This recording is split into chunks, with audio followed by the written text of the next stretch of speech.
நான் ஆராதிக்கிற, கும்பிடுற, வணங்குற, நான் பைபிளில் சொல்லப்பட்ட மேனுவல் புக், அந்த புத்தகம், இதோடைய புத்தகத்துக்கு ஒரு மேனுவல் இருக்கு. நம்ம யாரு என்பதை, எந்த பொருளை நீங்கள் தயாரிச்சு அந்த செல்லுக்குன்னு நீங்கள் சொல்ல புதுசாக வாங்கினா இந்த செல்லுலேருந்து ஒரு புத்தகம் இருக்கும் தெரியுமா? ஒரு புத்தகத்தை வச்சுருப்பாங்க. ஒரு ஃபேன் வாங்குறீங்க, ஒரு ஒரு ஒரு ஃபேனோ, ஒரு மிக்ஸோ, ஒரு கிரைண்டரோ நீங்கள் வாங்கினா என்ன பண்ணுவாங்க? அதில் ஒரு சின்ன புத்தகத்தை போட்டிருப்பாங்க. ஏன் போட்டிருக்காங்க? குழப்பமில்லாமையா?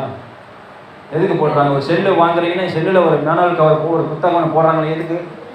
இது இப்படி இருக்கும், இதை நீ இப்படி பயன்படுத்தணும், இது கெட்டு போனால் எப்படியெல்லாம் நீ சரி பண்ணிக்கணும், இதுக்கு பிறகு உங்களால் சரி பண்ண முடியலை, உங்களால் அது தெரியலை அப்படின்னா அதில் ஒரு நம்பர், ஒரு சீக்கிரம் நம்பர், ஒரு ஃபோன் நம்பரை போட்டிருப்பாங்க. இதுக்கு நீங்கள் கால் பண்ணுங்கள், அவங்க என்ன பண்ணுவாங்க? அதை சொல்லுவாங்க. அதை நீங்கள் என்ன பண்ணுங்க? தெரிஞ்சுக்கணும். அது மாதிரி தான் நம்மளுக்குன்னு ஒரு தேவன் இருக்கிறான். நம்மளை சரி பண்ணணும். நம்மளுக்கு ஒரு மேனுவல் புத்தகம் இருக்குது. நம்மளுக்குன்னு ஒரு புத்தகத்தை ஆண்டவர் கொடுத்துருக்கிறான். இந்த புத்தகத்தை நம்ம படிக்க படிக்க படிக்க நம்ம சரி செய்யப்படுவோம்.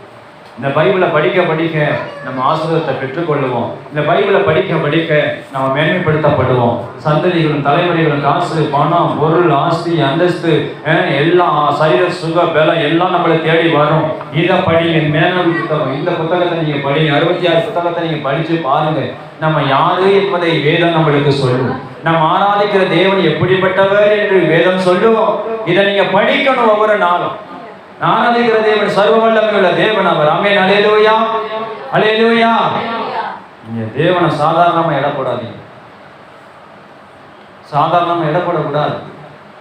இதை வந்து போனோம், உட்காந்தோம், ஏதோ ஒரு பாட்டு பாடணும், ஏதோ ஜெபம் பண்ணோம், கிளம்பி போனோம் அப்படின்னு இல்லை. தெய்வத்தை பற்றி ஆராய்ந்து நீங்க பார்க்கணும். தெய்வத்தை பற்றி நீங்க நிதானித்து பார்க்கணும். ஆமென். அல்லேலூயா.